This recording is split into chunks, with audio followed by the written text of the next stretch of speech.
Lately, after falling asleep, I inexplicably wake up in the presidential suite of a five-star hotel. My body aches all over, but I'm always alone. Soon after, Marcus Miller would come in to bring me a change of clothes. When I asked why, Marcus Miller explained, "It doesn't feel new at home, so I bring you to the hotel for a change of scenery," but the sticky note on the bedside table told me otherwise.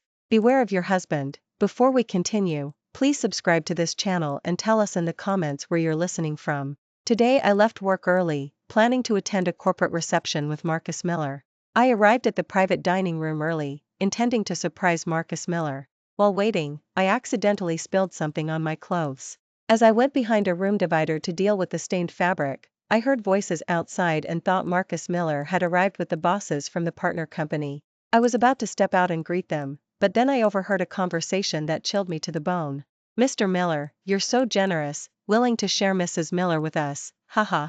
I'm honored you all enjoy her company, it's her good fortune." Marcus Miller invited everyone to sit. Chloe, the young secretary beside Marcus Miller, asked, "Mr. Miller, aren't you afraid Mrs. Miller will be angry if you do this?" Marcus Miller playfully tapped Chloe's nose, saying, "Well, she never could stand you, could she?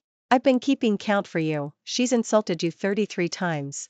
Now, I'm letting Mr. Thompson and the others sleep with her 33 times. Let's see how she dares to show her face in front of you after that." Chloe, blushing, nestled into Marcus Miller's arms. "Marcus, you're so good to me." Mr. Thompson, laughing, quipped, "I think Secretary Chloe is quite good too. When are you going to replace Mrs. Miller with Secretary Chloe and let everyone?" Mr. Thompson's words were cut off by Marcus Miller's cold voice. "Mr. Thompson, that's not a joke to be made. Grace and Chloe are not comparable at all. If you keep getting ideas about Chloe, don't blame me for being impolite." Mr. Thompson was startled by the expression on Marcus Miller's face. "All right, Mr. Miller, I was just joking. Mrs. Miller is quite a beauty herself, I wouldn't want to replace her." The people in the private dining room continued their lively conversation, but my heart turned to ice. I had always thought we were a power couple in the industry. I specialized in research and development, while he handled management. Our company had grown from strength to strength through our combined efforts. This time, after much persuasion, Ethan Hayes finally agreed to transfer the patent ownership to me. I hadn't even had a chance to share the good news with him, but I never imagined. The conversation inside hadn't ended. "Mr. Thompson, don't worry, this last arrangement is for tonight. I will make sure you all have an unforgettable evening." Listening to their arrangements for me, nausea surged through me, as if I would vomit immediately. I bit my lip hard, terrified of letting out even the slightest sound. I bypassed them, trying to leave through another door. But unexpectedly, as soon as I stepped out of the private dining room, I ran into Marcus Miller's assistant. "Ms. Grace, I didn't expect you to be here already." The assistant's voice alerted everyone in the private dining room. Marcus Miller even rose from his seat. He walked over, put his arm around me, and guided me towards the dining table. Marcus Miller gestured for Chloe to pour me a glass of red wine. Without a word, he put it in my hand and said, "You're late. Quick, drink up as a penalty." I tremblingly put down the red wine in my hand. "No, I'm not feeling well today. I won't disturb you." Having said that, I turned to leave. Marcus Miller, of course, wouldn't let me. He called the assistant to stop me. Holding the glass of red wine, he moved to force it in. "Oh, my mouth. Grace, don't be so uncooperative. Think about our project." I struggled desperately, but a significant amount of the wine was still forced down my throat. Before I lost consciousness, I only heard one sentence: "This last time, she's all yours." When I woke up, the lights of the five-star hotel shone on my face once again. My body felt like it had been run over by a truck, but I was alone. I quickly realized what had happened. Tears streamed down my face uncontrollably. The message Marcus Miller sent me seemed to mock my naivety. "Honey, I had to rush back to the company for a meeting today. You can sleep in a bit, it's fine if you come to the office later." The truth I heard yesterday was like a sharp knife. It tore open the truth I had tried to bury, revealing a terrifying and grotesque wound beneath. Marcus Miller. The two words escaped my throat, laced with boundless hatred. 10 years of acquaintance, 7 years of courtship, but 3 years of marriage couldn't stand up to a woman he'd known for less than 6 months. You should never have dragged me into their twisted games. Enduring the discomfort in my body, I got myself together and went to the company, ready to confront Marcus Miller and Chloe. Ding dong. The elevator doors opened, and I stormed towards Marcus Miller's office. Perhaps the fury on my face was too intense. Other employees at the company stared at me with curious eyes as I pushed open the door to Marcus Miller's office, about to walk in. Just then, Marcus Miller's assistant blocked my path. "Ms. Grace, Mr. Miller isn't back yet. It's not appropriate for you to go into the office. Don't you know who I am? You dare to stop even me?" I stepped forward to push him aside, but his intention was very clear. Marcus Miller was absent, and no one else was allowed in. "Move. I'm the company's vice president, and I'm Marcus Miller's wife. How can I not even have the right to enter his office? Furthermore, regarding patent ownership procedures? Are you sure you can bear this responsibility?" The assistant hesitated but remained unmoving. It was clear this was Marcus Miller's order. Just then, Chloe walked into the office carrying 2 coffees. The assistant pretended not to see her and was about to step aside. I grabbed Chloe's clothes, pointing at her as I questioned. "What? A secretary can go in, but I can't." Chloe pulled away from my hand, looking at me so condescending. "Well, isn't it Miss Grace? My apologies, I thought it was some crazy woman making a scene outside Mr. Miller's office. Don't blame the assistant, after all, this is Mr. Miller's instruction." Chloe suddenly leaned closer to me, pushing aside the hair on her chest with one hand, revealing kiss marks on her neck. She whispered to me with a boastful tone. "Oh, right, Grace. You heard everything outside the private dining room that day, didn't you? So, what happened to you last night? That mess wasn't Marcus, you know. The marks on me are from Marcus. I almost couldn't get out of bed today." Looking at the scattered marks on Chloe's neck, and then thinking of the filth on my own body, I felt on the verge of vomiting, and the pain from a wave of nausea instantly made my eyes red-rimmed. But Chloe's humiliation didn't stop. "What, weren't you so condescending when you used to curse at me? Always ready to scold me every time you saw me. Now your man is mine, and you've become a common slut. How does that feel? Oh, and every time you were with someone else at the hotel, Marcus was with me. He would hold me and say he felt disgusted just thinking of you turning into a woman available to anyone. He's even afraid of getting sick if he touches you." The last shred of sanity deep within me finally snapped because of Chloe's words. I stepped forward, grabbed Chloe, and was about to slap her. But her movements were faster than mine. She tore open her buttons. She met my hand and took a solid slap. At the same time, she spilled all the coffee in her hands onto herself and collapsed onto the ground. Chloe, with eyes red-rimmed, feigned a look of grievance. "Ms. Grace, it's really not that I don't want you to go in. You know that all the critical project files for the company's S-tier project are in Mr. Miller's office. We really can't let just anyone in." I turned my head, and Marcus Miller was furiously pushing me aside. Chloe was covered in coffee stains, her thin shirt outlining her figure. Marcus Miller took off his suit jacket and placed it over Chloe. He bent down and scooped her up in his arms. Only when he got closer did he notice the bright red slap mark on Chloe's face. His face darkened. "Grace, look at you now. You're like a lunatic. I've told you there's nothing between us. Don't always take your anger out on others." "Nothing?" I sneered, pointing at the kiss marks on her body. "Is this what you mean by nothing?" Marcus Miller's expression froze, and his tone became faltering. "It could just be a bug bite. Can you stop being paranoid all the time?" He pushed open the office door and carried Chloe into the lounge. I didn't hesitate to follow. The assistant tried to step forward to block me, but a single glance from me intimidated him, and he finally stopped. I sat in the office chair for a long time. About half an hour passed, and they still hadn't come out.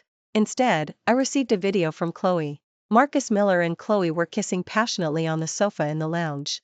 It was quite a while before they stopped, and Marcus Miller's voice was hoarse as he said, "You little temptress, I'll show you tonight." I just felt the nausea growing stronger and stronger. I squatted by the trash can, vomiting uncontrollably, as if trying to expel all the bile from my stomach. Soon after, Marcus Miller emerged from the lounge with Chloe. Chloe looked at me with suspicion. "Ms. Grace, you're vomiting like this, could you be pregnant?" Marcus M. Miller froze for a moment when he heard this, then his eyes filled with disgust. It was clear he had thought of something. His gaze swept over me, his tone leaving no room for argument. "Go to the hospital and get checked. If you're really pregnant, get rid of it. Our current project is urgent, a child can wait until later." Even though I didn't know if I was pregnant, those 2 words, "get rid of it," came out of his mouth so lightly, as if he were commenting on the fine weather. I remembered when we first started the company. I had been pregnant once before, but the company was just starting then. I had to do everything myself, so I didn't even realize I was pregnant at the time. The result was a miscarriage due to overwork. I still remember Marcus Miller, with eyes red-rimmed, holding me, his voice full of pity. "We'll have other children, you must take care of yourself first." His sadness wasn't any less than mine, but even then, he still prioritized my feelings.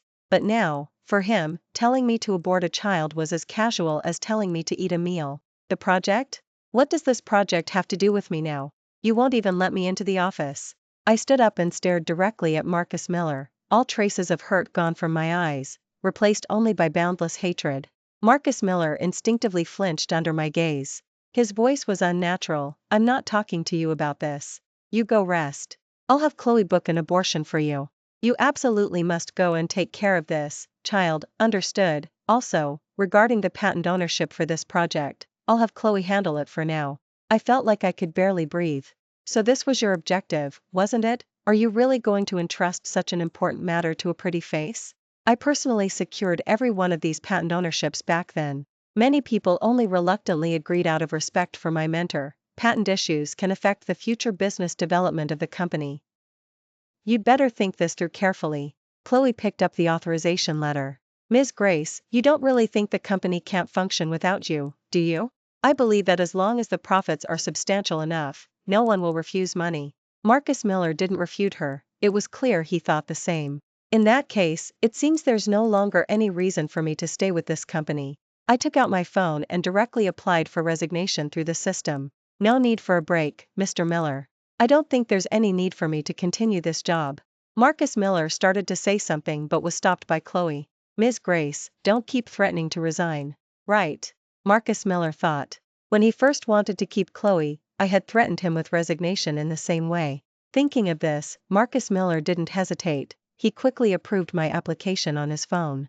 He didn't notice Chloe beside him revealing a satisfied smile. Looking at the resignation acceptance letter in my hand, I was looking forward to Marcus Miller finding out that the patent ownership expiration was tied to me. The moment I resigned, it would automatically become void.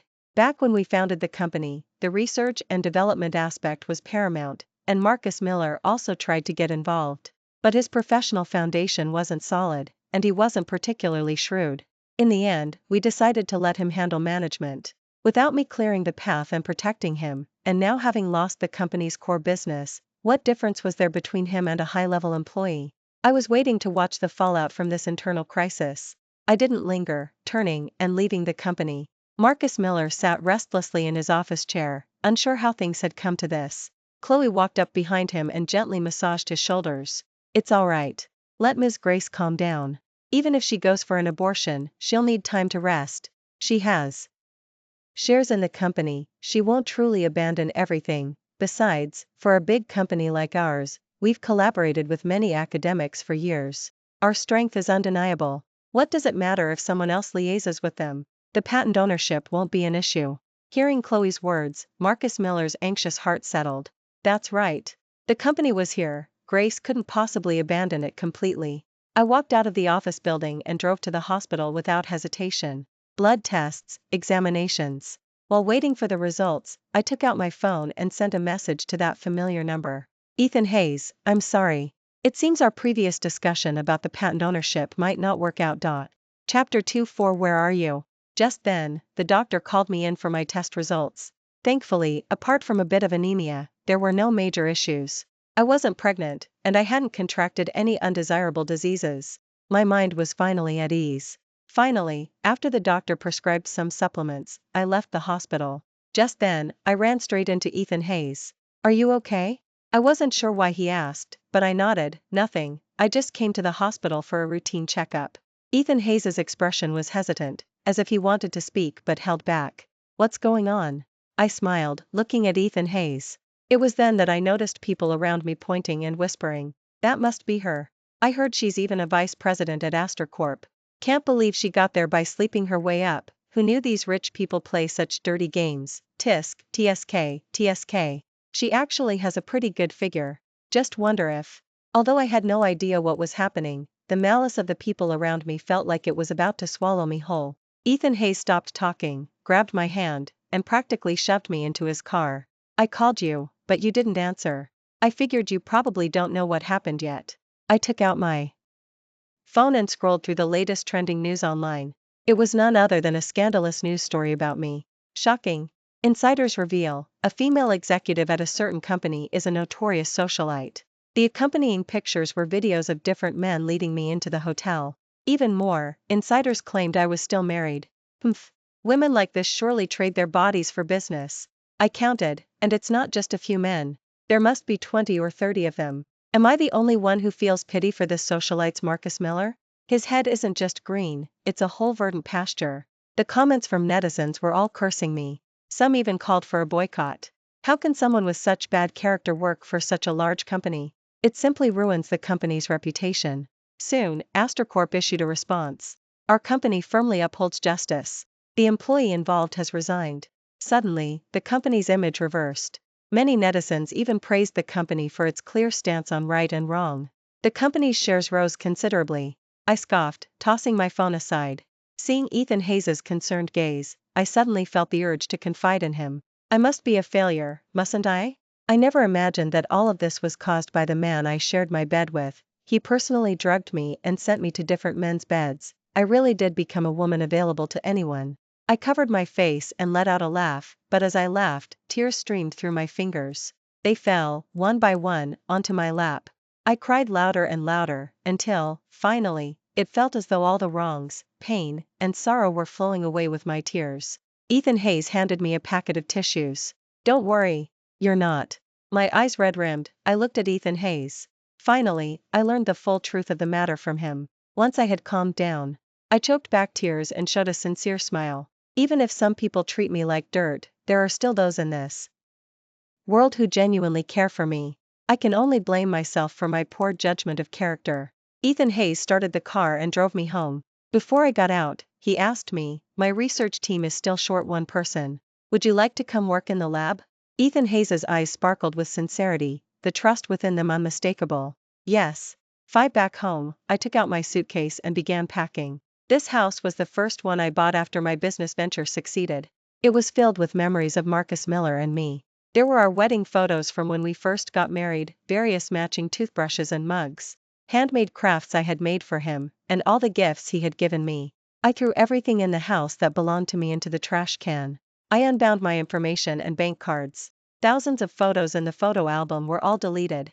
After doing all this, I was about to leave. But then I ran into Chloe. She looked at the refreshed house with satisfaction, and her attitude toward my sensibleness improved slightly.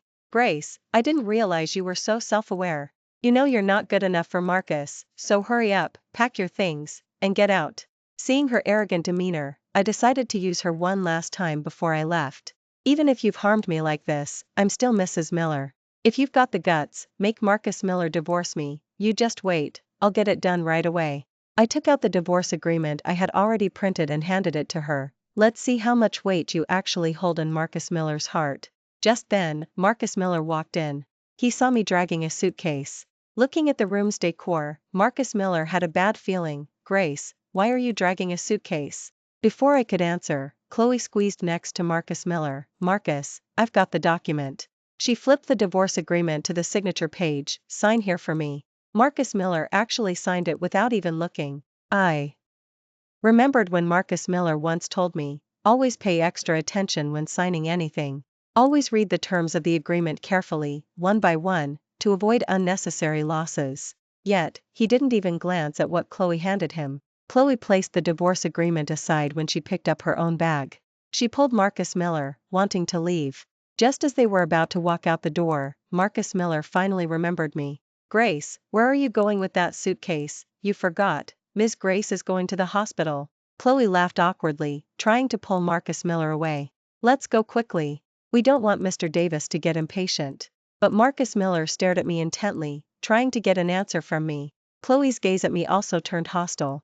I scoffed, yes, I'm going to the hospital. Upon receiving my answer, Marcus Miller finally relaxed. You go first then. I'll come see you when I have time. Leaving that remark, Marcus Miller and Chloe departed without a backward glance. I put away the divorce agreement. I left this home, once filled with countless memories, with my suitcase. 6 After arriving at Ethan Hayes' lab, I fully entrusted the divorce proceedings to a lawyer. I threw away the phone number I had used for years. I blocked Marcus Miller and Chloe on WeChat. I immersed myself completely in my experiments. But I had no idea how much trouble my actions caused others. Life without Grace. Marcus Miller indeed enjoyed a period of ease. There was no longer that exceptionally gifted person overshadowing him at the company. Fortunately, he now had the capital to hire even more capable people. The company finally became his. Chloe watched him with adoring eyes. His inner self felt greatly satisfied. But after the initial material comforts, he still felt a touch of unease. Checking the time, Grace's surgery should have been nearing recovery. Marcus Miller pulled out his phone, found the number, and dialed. But only a busy Cigna L answered him. A red exclamation mark appeared as soon as the WeChat message was sent. This user has blocked you. Marcus Miller couldn't believe it, calling repeatedly. But all he heard was the incessant busy signal, as if mocking his naivety. How could this be? Grace's only remaining family in this world was him. She had nowhere else to go but by his side. Moreover, they had 10 years of history. From campus to marriage, from youth to middle age. When this brilliant student from campus married him, his satisfaction was unparalleled. But what if Grace had found out about him drugging her? No, impossible. He had done everything discreetly. There wasn't a single flaw. Grace, being someone who valued relationships so much, could never leave his side. Just then, Chloe came in with a package. She sat on his lap without any hesitation. Look, Marcus, this is a gift for you. Marcus Miller took it and opened it. A bright red divorce certificate came into view. He tremblingly opened it, and it clearly bore Marcus Miller's name. Seeing Marcus Miller unresponsive for a while, Chloe wrapped her arms around his neck. What's wrong? Are you ecstatic? Grace was quite sensible after all. She didn't cling on. She knew she wasn't worthy of you now, so she packed up and left early. Chloe was chatting happily, completely oblivious to the man's increasingly grim face. Marcus, you've finally divorced Grace. When are you going to marry me? Marcus Miller pushed Chloe away. Chloe's ambition was unmasked, completely lacking the innocence she had when she first begged him to accept her. Her face was full of the certainty of her impending success. When did I say I was going to marry you? 7. Chloe remained unperturbed, calmly hooking her arms around his neck. Who else would you marry if not me? When we were in bed, you kept saying you'd marry me once you divorced. Now that the divorce is final, can't we get married? Marcus Miller finally realized that Chloe was behind the divorce. He gripped Chloe's throat. What exactly have you been doing behind my back? Grace loved me so much, she would never leave me. Marcus Miller's eyes were bloodshot, his expression contorted with rage. His grip tightened. Chloe desperately beat Marcus Miller's arm. Let go of me. Chloe's struggle slowly weakened. Just as she thought she was going to die right there, Marcus Miller abruptly let her go. You don't actually think you're worth one of Grace's fingers, do you? You're completely deluded. Chloe gasped for air, the near-death sensation from lack of oxygen making her realize that the man in front of her had indeed intended to kill her. But she wasn't a woman Marcus Miller could provoke and get away with it unscathed. Chloe sneered, standing up from the floor. Do you really think Grace could still be soft on you after what you did to her, drugging her, even personally sending her to other men's beds? With Grace's personality, she'll hate you to her core. Impossible, Grace couldn't possibly know. Marcus Miller swept everything off his desk. If you dare reveal a single word to Grace, I will never let you get away with it. Impossible? If it's impossible, then how did this divorce certificate appear? Marcus Miller, don't be so naive. Do you really think a woman you betrayed would still accept you? When you slept with me, you should have realized you had no way out. Shut up. Shut up. Marcus Miller grabbed the only remaining item on the desk and threw it at Chloe. Chloe was caught off guard and ended up with a bloody head wound. By the time the assistant came in, Chloe's upper body was bruised all over. After failing to reach me multiple times, Marcus Miller finally realized that I had truly left him. He searched among all our mutual friends, but no one knew my whereabouts. He dedicated all his energy to finding my trail. He went to every place I might have gone, searched every possible locat I might appear. But still, there was no news of me. By the time he finally found me, I almost didn't recognize the man in front of me as Marcus Miller. He was unshaven, wearing a loose shirt. His disheveled hair hung by his ears. The moment he saw me, he rushed forward. Grace, I was wrong. Let's not get a divorce, okay? He stood before me with a humble attitude. Looking at him like that, I no longer felt any pity. I avoided his gaze, turned, and walked away, unwilling to get entangled with him. But Marcus Miller was persistent. He knelt directly in front of me. Grace, I know I made a mistake. As long as you're willing to forgive me, I'll do anything. My steps didn't falter. If you want to kneel, then kneel. It has nothing to do with me. But Marcus Miller remained nailed rigidly in place. He was still the same, always trying to punish himself when he made a mistake, hoping I would be soft-hearted. But what he didn't know was that my soft heart was only for those I cared about. When I came out of the lab, Ethan Hayes poured me a glass of water. Congratulations, you've overcome a major hurdle. I smiled as I took it, and thank you, Mr. Hayes, for giving me this opportunity. As we walked out side by side, we saw Marcus Miller still kneeling in place. It was 38 degrees Celsius, and he had been baking in the sun for hours. Thinking of so many years of shared history, I finally decided to leave him some dignity. I walked up to him. Marcus Miller, from the moment you drugged me, you should have known that once the truth came out, we would have no chance left. We're adults, let's not drag this out. But Marcus Miller wouldn't give up. He grabbed my hand. Grace, I truly know I was wrong. Please give me another chance. Give me a chance to compensate you. He insisted earnestly, but I forcefully shook his hand off. In front of him, I took Ethan Hayes' waiting hand, but I'd decided to start a new life. Ignoring his expression, I pulled F. and Hayes and walked away. Behind us, I heard Marcus Miller erupt into desperate sobs. After walking some distance, I was about to let go of Ethan Hayes' hand. Ethan Hayes, I'm sorry, I used you as a cover. But Ethan Hayes tightly held my hand, and with his other hand, he pulled a necklace from his pocket. Grace, will you give me a chance? Seeing Ethan Hayes' nervous yet serious expression, I decided to trust again. After all, a man who could save me from others 33 times. He should be worthy of my trust. Indeed, it was Ethan Hayes who had left me the sticky note in the hotel. Besides being the project manager, he was also the CEO of Riverton City's largest enterprise. When he encountered me being taken upstairs by a strange man at the hotel, he stopped them. Due to his status, the local business owners gave him some respect. They quickly handed me over to Ethan Hayes. Later, when he saw I wasn't paying attention, he ultimately decided to rescue me himself. When I thought nothing had happened to me at the hotel, it was actually because of Ethan Hayes that I was indeed not violated. The last I heard of Marcus Miller was 6 months later. Provoked by me, Marcus Miller blamed everything on Chloe. He broke into Chloe's hospital room and beat Chloe within an inch of her life. Fortunately, good Samaritans passing by intervened and sent him to the police station. Chloe's family prepared to take Marcus Miller to court. But Chloe, having been rescued, had lost her fertility. After much consideration, Chloe's family signed a settlement agreement for Marcus Miller, on the condition that he married Chloe. Facing the threat of imprisonment, Marcus Miller eventually compromised. The two ultimately obtained a marriage certificate. As for the company, it lost the patent authorization I had signed. The company's operations couldn't proceed, and new authorization remained stalled. Production lines idled. Marcus Miller was overwhelmed by this series of changes. When the assault and battery charges were revealed, the company's stock price hit rock bottom. Business became increasingly difficult. Only a few remaining operations were barely staying afloat. And finally, watching Astorcorp announce its bankruptcy on TV, I felt a sense of irony. Fortunately, when Marcus Miller came to harass me, I had already sold all my shares. This prevented my assets from suffering heavy losses. Ethan Hayes came out after listening to the doctor's instructions and held my hand. What are you looking at so seriously? I'm just marveling at how shrewd I was. Otherwise, how much money would I have lost from my shares? Ethan Hayes playfully tapped my nose. Mrs. Hayes, an expectant mother shouldn't worry so much. Our company can certainly support you. I smiled and nodded. The sunshine before me was perfect, just like my future life.